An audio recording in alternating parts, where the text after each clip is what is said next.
كريم أما بعد فأعوذ بالله من الشيطان الرجيم بسم الله الرحمن الرحيم وقضى ربك ألا تعبدوا إلا إياه وبالوالدين إحسانا إما يبلغن عندك الكبر أحدهما أو كلاهما فلا تقل لهما أف ولا تنهرهما وقل لهما قولا كريما واخفض لهما جناح الذل من الرحمة وقل رب ارحمهما كما ربياني صغيرا.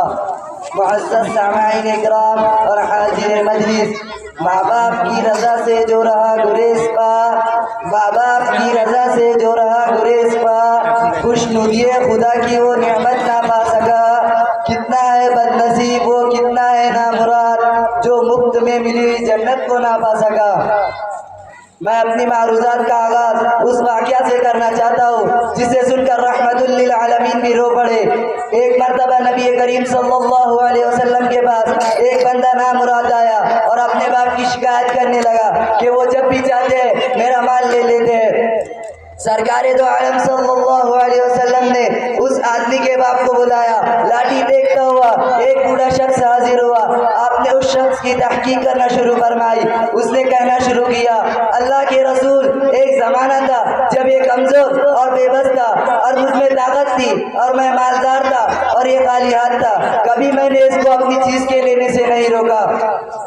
آج میں کمزور ہوں اور یہ تندرست و قوی ہے، میں خالی ہاتھ ہوں اور یہ مالدار ہے. اب یہ اپنا مال مجھ سے چھپا چھپا کر رکھتا ہے. اس ضعیف کی بات سن کر رحمت للعالمین بھی رو پڑے اور ولدنا خلف سے مخاطب ہو کر فرمایا، تو اور تیرا مال سب تیرے باپ کا ہے.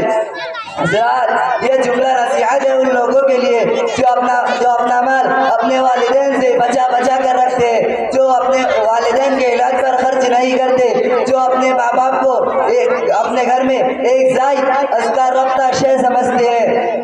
سامعین اکرام، ماں باپ ان الفاظ میں شہید کی سے علامت ہے اور دنیا بھر کا سکون بھرا ہوا ہے. ماں کے پاؤں تلے جنت ہے تو باپ جنت کا دروازہ ہے. ماں کی انگلیاں جب ہمارے سروں پر ہوتی ہے تو یوں محسوس ہوتا ہے جیسے دنیا کی ساری خوشیاں ہمارے سروں پر عکس کر رہی ہے. اور باپ کی پرعش شفقت نگاہ عزائم میں وہ حسن و جلا عطا کرتی ہے.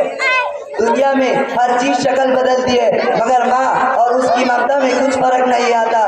دنیا کا کوئی رشتہ والدین سے زیادہ محترم نہیں.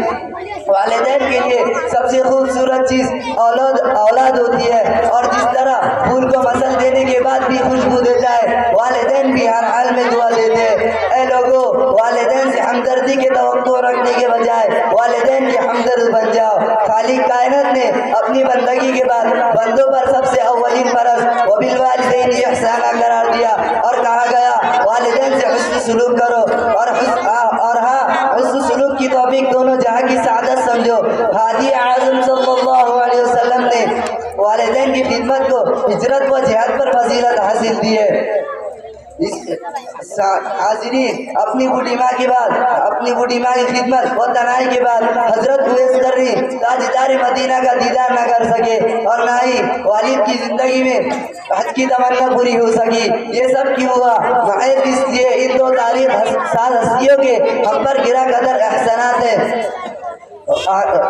اے ضیا ماں باپ کے سائے کی نا قدری نہ کر، اے ضیا ماں باپ کے سائے کی نا قدری نہ کر.